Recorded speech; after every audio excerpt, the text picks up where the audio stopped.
पाहतोय की सध्या महाराष्ट्रातील मंत्रिमंडळाचा विस्तार झाला आहे। आपण सध्या भूम परांडा वाशिम मतदारसंघामध्ये आहोत। माजी मंत्री तानाजी सावंत यांना यावेळी मंत्रिपदातून डावलण्यात आले। त्यांचे कार्यकर्ते आपल्याबरोबर काय सांगाल? त्यांना संधी दिली गेलेली नाही पहिल्या मंत्रिमंडळाच्या कामामध्ये, काय आपली भूमिका?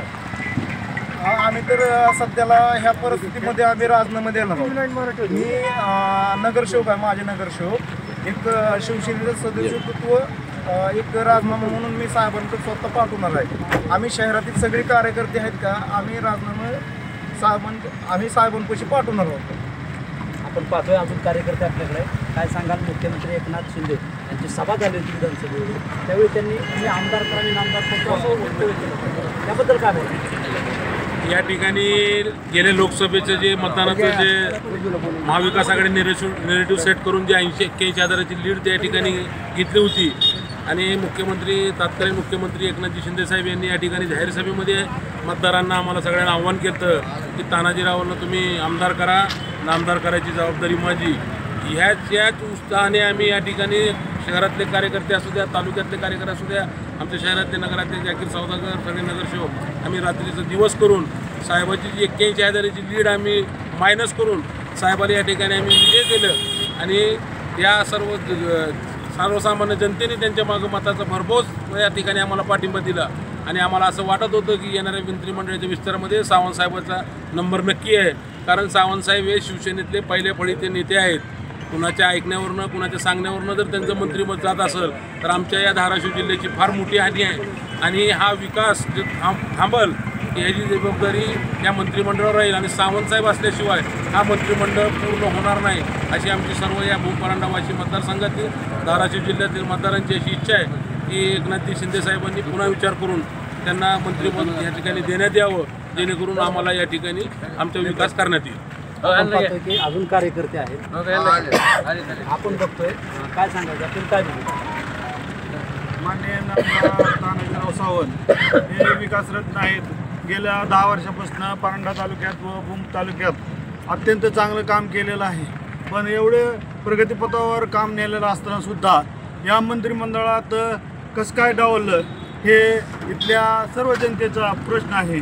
तर त्यांना कसल्याही परिस्थितीत या मंत्रिमंडळात त्यांना सामील करावा, कारण का ते आतापर्यंत गेल्या 30-40 वर्षापासून जे आमदार लोकांनी काम केलं नाही ते त्यांनी या 10 वर्षात एकदम प्रगतीपथावर नेलेलं आहे। आरोग्याचा प्रश्न म्हणलं तर सोडलेला आहे, महाआरोग्य शिबिर या ठिकाणी परांडा तालुक्यात घेतलेलं आहे आणि पंढरपूरला एकदम महाराष्ट्रातलं वर्ल्ड रेकॉर्ड असलेलं एक महाआरोग्य घेतलेलं आहे। अशा या आरोग्यमंत्र्याचं प्रगतीपत्रक चांगलं असताना सुद्धा का डावलण्यात आलं याच्या मागं थोडंसं चिंता करण्याची बाब आहे। म्हणून इथल्या भूम परांडा मतदारसंघातले सर्व येथील नागरिक चिंतेत आहेत, तर त्यांच्या विचार करावा असं या ठिकाणी मी नमूद करतो। सर्व जनतेच्या वतीनं या ठिकाणी नमूद करतो आणि त्यांना कसल्याही परिस्थितीत मंत्रिमंडळात पुनर्विचार करावा असं त्यांना मी विनंती करतो।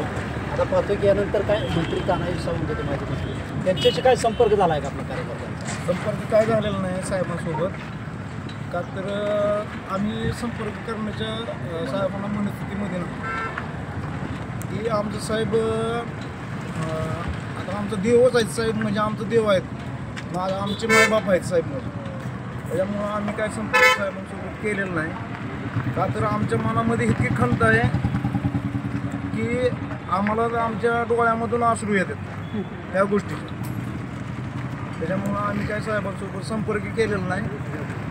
या आम्हाला माहीत आहे सगळ्या गोष्टी की साहेबांना मंत्रिमंडळामध्ये घेतलेलं नाही, त्याच्यामुळं आम्हाला आमचा विषय आहे। आता आपण पाहतोय तुम्ही सामूहिक राजीनामा देखील इशारा दिला, काय भूमिका असणार आहे? कधी सभा? आम्ही आज संध्याकाळी सगळे सामूहिक राजीनामा पाठवणार शहरातले।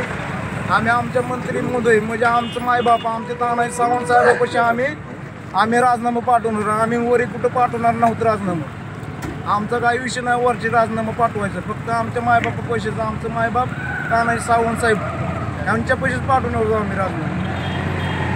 आपण पाहतोय की या ठिकाणी परांड्यातील जे शिवसेनेचे कार्यकर्ते आहेत या माजी मंत्री तानाजी सावंत यांना मंत्रिपद न दिल्यामुळं नाराजी व्यक्त करत त्यांचे जे सामूहिक राजीनामे आहेत ते संध्याकाळपर्यंत माजी मंत्री तानाजी सावंत यांच्याकडे पाठवण्याचं असण्याची प्रतिक्रिया यावेळी बोलताना दिली आहे। भास्कर कुमार मोठे, TV9 मराठी, परांडा.